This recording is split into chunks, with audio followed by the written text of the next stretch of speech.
वैद्यकीय अधिकारी असलेल्या डॉक्टर संपदा मुंडे यांच्या दुर्दैवी आत्महत्येनंतर खरं तर राज्याचं राजकारण ढवळून निघालंय आणि अशातच वेगवेगळे खुलासे येत आहेत, त्याच्यावरून राजकारण होतंय। काही स्वार्थी स्वतः महिला असलेली लोक सुद्धा कुठेतरी त्यांचं चारित्र्य हनन करतायत। अशातच ज्या लोकांचं शब्दशः या गोष्टीमुळे नुकसान झालंय, ज्या कुटुंबाची लेक त्यांनी गमावलेली आहे, त्या मुंडे कुटुंबियांची भेट कालच शिवसेनेचे राज्य संघटक अतुलराज नागरे यांनी घेतली। त्या कुटुंबियांचं काय म्हणणं आहे, त्यांचं या सगळ्या प्रश्नावरती काय मागणं आहे, हे आपण आज जाणून घेणार आहोत। अतुलराजजी, स्वागत तुमचं पुन्हा एकदा सडेतोडवरती। काल आपण बीडमध्ये वडवणीमध्ये जाऊन त्या कुटुंबियांची भेट घेतली, काय अवस्था आहे त्या कुटुंबाची? कुटुंबियांची अवस्था अतिशय बिकट आहे। एका सर्वसामान्य शेतकऱ्याची लेक आणि ज्या आई आणि वडिलांची जी परिस्थिती आहे, आज त्यांच्या पोटचा गोळा गेल्यानंतर नक्कीच जी महाराष्ट्रातील प्रत्येक पिता आणि मातेला जी वेदना होत असेल किंवा होईल, तीच वेदना आज त्यांची मी काल पाहिली की आतापर्यंत अशा असंख्य घटना होऊन गेल्या की ज्यांची मुलगी जीवानीशी गेली आहे, जी तिचं कर्तव्यदक्ष जी तिचं कार्य ती पार पाडत होती, ती लढवय्या आमची संपदाताई मुंडे होती। आणि अशा कर्तृत्वान मुलीचा छळ करून आत्महत्या करायला प्रवृत्त केलं का, तिची आत्महत्या झाली का, तिचा घात केला, हे असे असंख्य प्रश्न त्या कुटुंबाच्या अवतीभोवती फिरतायत। परंतु निश्चितपणे त्यांच्याही लक्षात आलेलं आहे की कुठंतरी आमची मुलगी आत्महत्या करणार नाही, पण माझी मुलगी ही सर्वसामान्यांसाठी लढत होती। काही ह्या शासकीय प्रशासकीय राजकीय लोकांच्या हस्तक्षेपामुळे त्या मुलीचा जीव गमवावा लागला, ही अतिशय निंदनीय गोष्ट आहे। त्या वडिलांचं मत असं आलं, आईचं मत असं की काही झालं तरी चालेल, माझ्या मुलीच्या ह्या प्रकरणामध्ये कुणीही राजकीय किंवा वेगवेगळे विषय न घेता माझ्या संपदाला साहेब कशी न्याय मिळेल ह्या भूमिकेवरती तुम्ही आमच्या सोबत राहा, आम्हाला पाठिंबा द्या। आणि भारतातल्या आणि ह्या देशातल्या, अगदी भारताला त्यांनी आव्हान केले त्या वडिलांनी की ह्या देशातल्या प्रत्येक जिला स्त्रीचा महत्त्व आणि अर्थ कळत असेल, अशा प्रत्येक महिलेने, अशा प्रत्येक पालकाने ह्या आंदोलनामध्ये त्यांना शक्ती देणं गरजेचं आहे। त्यांच्या मुलीला न्याय मिळण्यासाठी रस्त्यावरती उतरणं ही त्यांची अपेक्षा आहे की त्यांनी रस्त्यावर उतरलं पाहिजे माझ्या लेकीसाठी। आणि आज आपल्या एक संस्कृतीप्रमाणे, हिंदू धर्माच्या संस्कृतीप्रमाणे दशक्रिया विधी झाल्यानंतर पुढचं जे काही धोरण ठरवायचं आहे, जर ह्या शासनाने प्रशासनाने त्वरित त्या विषयाची जर चौकशी नाही लावली, SIT स्थापित नाही केली, त्याच्यावरती CIB स्थापित तर तुम्ही लावली नाही, CBI लावली नाही, तर आम्ही हे आंदोलन तीव्र पद्धतीचे करू। आणि चक्क वडिलांचं तर म्हणणं आलं की मी त्या फलटण तालुक्यामध्ये ते उपजिल्हा रुग्णालय जे आहे त्याच्या बाहेर आम्ही उपोषणाला बसू, जोपर्यंत माझ्या मुलीला न्याय मिळणार नाही तोपर्यंत मी तिथनं उठणार नाही। त्याच वेळेस मी त्यांना सुद्धा शब्द दिला की तुमच्यासोबत मी आहे, मी सुद्धा तुमच्या ह्या सर्व सक्रिय प्रक्रियेमध्ये कंटिन्यू सोबत राहील।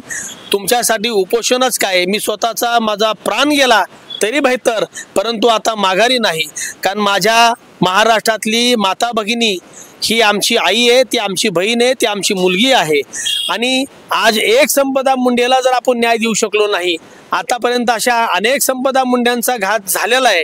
आणि ज्या आज आमच्या डॉक्टर संपदा मुंडेचा ज्या पद्धतीने दबावापोटी तिचा बळी घेतला गेलेला आहे, असा बळी पुन्हा ह्या महाराष्ट्रामध्ये कोणत्याही माझ्या माता भगिनीचा, माझ्या महिलेचा जाऊ नये, कुणाच्या गोरगरीब लेकराचा जाऊ नये, यासाठी संपदा ताई मुंडे हाच आमचा एक अजेंडा आहे।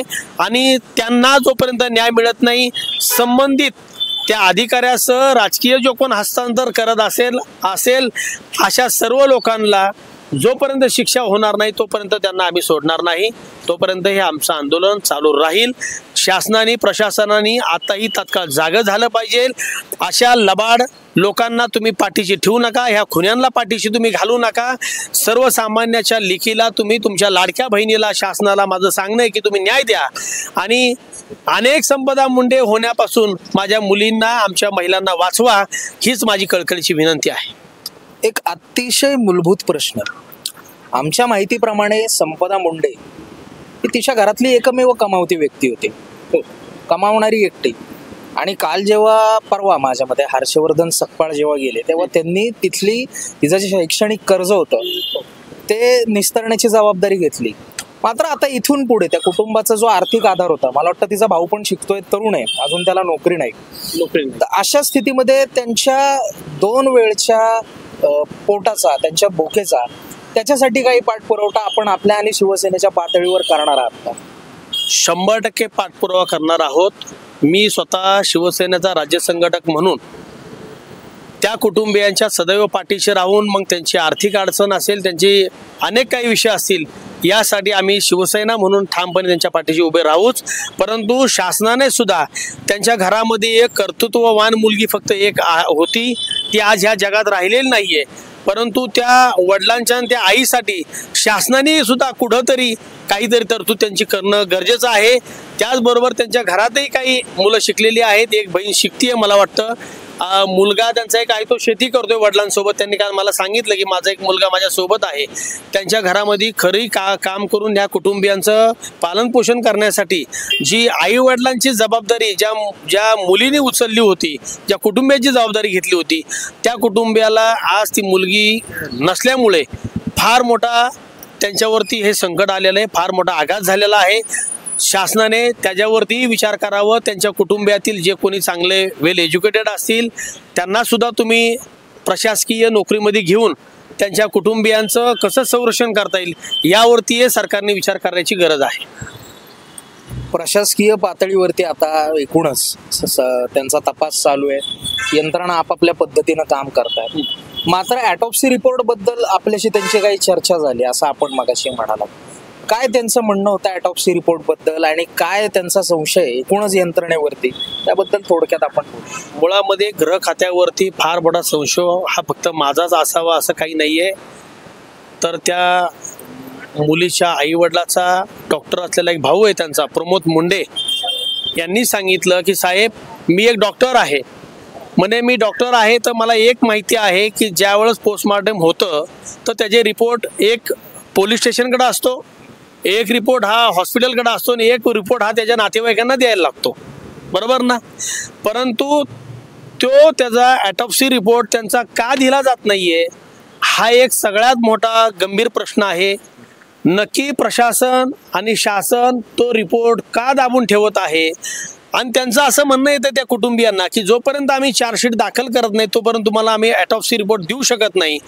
माझा सवाल आहे ह्या सरकारला, त्या प्रशासकीय नालायक अधिकाऱ्यांना, की तुम्ही त्यांचा ॲटॉप्सी रिपोर्ट का देऊ शकत नाही, याचं उत्तर पहिलं तुम्ही द्या. आता आगामी काळामध्ये त्यांचे कुटुंबीय म्हणतात की आम्ही उपोषणाला बसू किंवा काही बसू, आपण आपल्या पातळीवरती प्रयत्न करणार आहात, पण संघटित पद्धतीनं, मग ते पक्ष संघटने थ्रू असेल, कार्यकर्त्यांच्या मदतीनं असेल किंवा समाज म्हणून सगळ्यांना एकत्र घेऊन असेल, तुमची पुढची रणनीती काय आहे एकूण प्रकार? माझी स्पष्ट रणनीती आहे. महाराष्ट्रातल्या कोणत्याही समाजाने, कोणत्याही धर्माने, कोणत्याही पक्षाने पक्षपाती न करता संपदा मुंडे यांना न्याय कसा मिळावा यासाठी तेवढ्या तीव्रते भावेने आपली लेख म्हणून त्यांनी सगळ्यांनी मैदानात उतरावं. यासाठी मी आपल्या माध्यमातून, आपल्या सडेतोडच्या माध्यमातून मी जाहीर आवाहन करतो की येणाऱ्या 2 तारखेला मी फलटणला जात आहे. मी त्या उपजिल्हा रुग्णालयामध्ये परत तिथल्या संबंधित पोलीस स्टेशनला सुद्धा भेटणार आहे. जोपर्यंत आम्हाला ॲटॉप्सी रिपोर्ट तुम्ही देणार आहात का नाही या संदर्भात मी त्यांच्याशी चर्चा करणार आहे. आणि त्याच्यामध्ये जर त्यांनी टाळाटाळ केली तर सर्व पक्षीयांनी एकत्रित येऊन खऱ्या अर्थाने तिच्या न्यायासाठी, तिच्या लढ्यासाठी उभं राहणं काळाची गरज आहे. शासनाला, प्रशासनाला धारेवर धरावं लागेल.